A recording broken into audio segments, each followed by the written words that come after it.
What makes Hunter x Hunter a show that I keep on watching is the endearing characters and intriguing stories.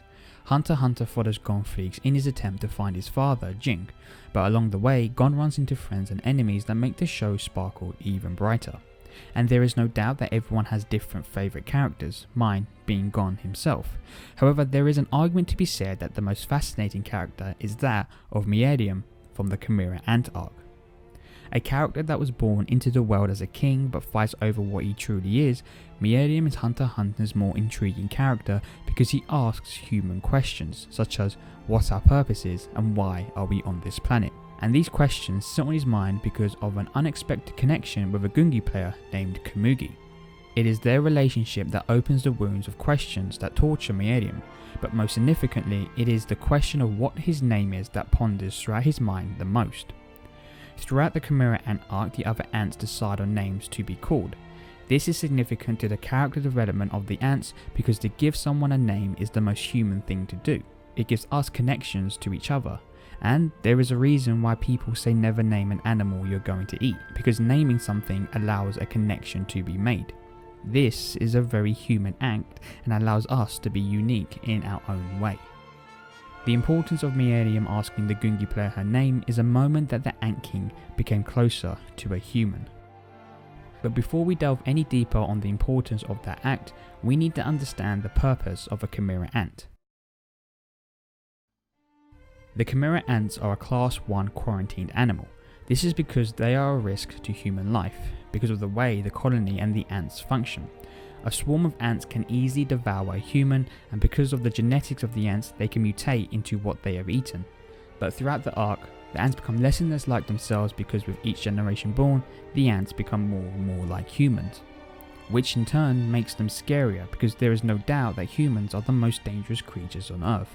We create and destroy for our selfish needs, and even though an ant or any other animal would do whatever it takes to survive, they don't do it in the excessive nature of us humans.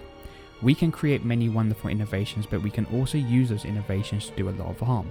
Imagine a human combined with the strength of a tiger, cheetah, or every other animal combined. Then imagine the worst of humans combined with those animals and the destruction that can be created.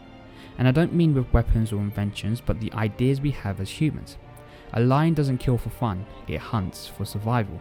But with humans, there are some of us who destroy for a dark reason. But we also think big and are curious to explore further than even our own planet, something animals do not do. This curiosity opens doors to different emotions for the ants. Some are curious about their past, some about their ranking, but the most prominent change to the ants is they become more selfish. Throughout the show, many ants leave the colony when the king Miriam is born. They believe they can rule a kingdom themselves. But the fascinating thing about the ants is they are born into a class system that defines who they are. For example, Ramot believes he is worthy of being a king even though he is an underling for the squadron leader Colt. But it is only when Peter arrives that he acknowledges that he is as lowly compared to her as the dirt she walks on. This is because he wasn't born into that role. Just as the many others that wanted to be king or queen of their own kingdom all realised that they weren't worthy by either being defeated by stronger fighters or realising that their strength was not comparable to that of the king or his royal guards.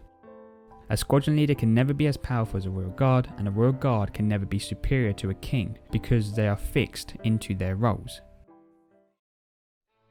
But for Miriam, his fixed position as king comes under questioning on a few occasions. His respect for Komugi puts doubts into his head whether killing humans because of their lack of strength is the right action. He summarises that strength isn't the only way to be powerful. This thought may only last a few moments, but the idea that he questions his own ruling shows that the king has doubts over his beliefs. And the reason he begins to doubt his own beliefs is because his lack of a name questions his identity. He even states the proof that being called a king isn't a name, but a title that everyone can use. However, during those occasions when he has self-doubt about his position, Miriam often laughs maniacally, almost mocking himself for asking such banal questions. But to me, this feels as a defense mechanism because he keeps going back to the same subject, and when he wants to prove to himself that being king and being all powerful is his identity by killing Komugi, he can't put himself to do it. This is because the introduction of Komugi puts his position into question. How can a powerful king be associated with a weak human girl? Miriam has shown respect before to those with physical power such as Pito and Chairman Netero, but Komugi is the first to gain his respect without strength. Her weak frame and naive personality should be enough for Miriam to strike her down without a flinch. However, there are two reasons why Miriam doesn't kill her. One, her skill in Gungi and her unbeaten record against him means there will always be someone better than him in something. And two, and most importantly, her attitude. Komugi is someone that shows no personal agenda, nor does she show any kind of fear when playing Gungi, compared to that of the Royal Guard or anyone else who has met the king. They all show some kind of trepidation.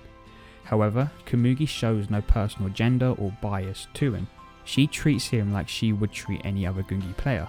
There isn't any second motive, nor does she try and embarrass Miriam in Gungi. She just plays Gungi, and she plays it admirably. The respect she shows to Miriam is different from the others who show him respect. The Royal Guard treats Miriam differently because they understand that they are beneath him, while Komugi on the other hand treats Miriam like a friend.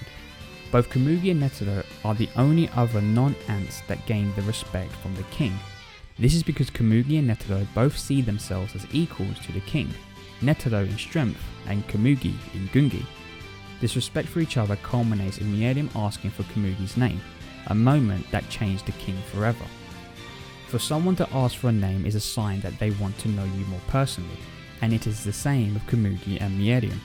This girl on the other side of the Gungi board no longer is a faceless girl Miriam wants to be in Gungi, but instead she's a friend that he enjoys playing Gungi with. And it is the same with Netero. They both battled it out in an epic battle and both gained each other's respect because of this, and just as Miriam asked for Komugi's name, Netero told the king what the queen wanted him to be called, which was Miriam. Asking for someone's name is a human interaction. No other animal calls each other by names. To give anything a name is to give it value, and to remember that name means you value them. It is why that moment when Miriam asked for Komugi's name is very important for the arc. It was the moment that Miriam became human. His emotions were no longer restricted, but instead it widened and he became caring towards Komugi. In the end, Miriam and Komugi's relationship is beautiful. From playing a simple game, the two opposites became closer than anyone in the whole series, and that relationship blossomed when Miriam asked for her name.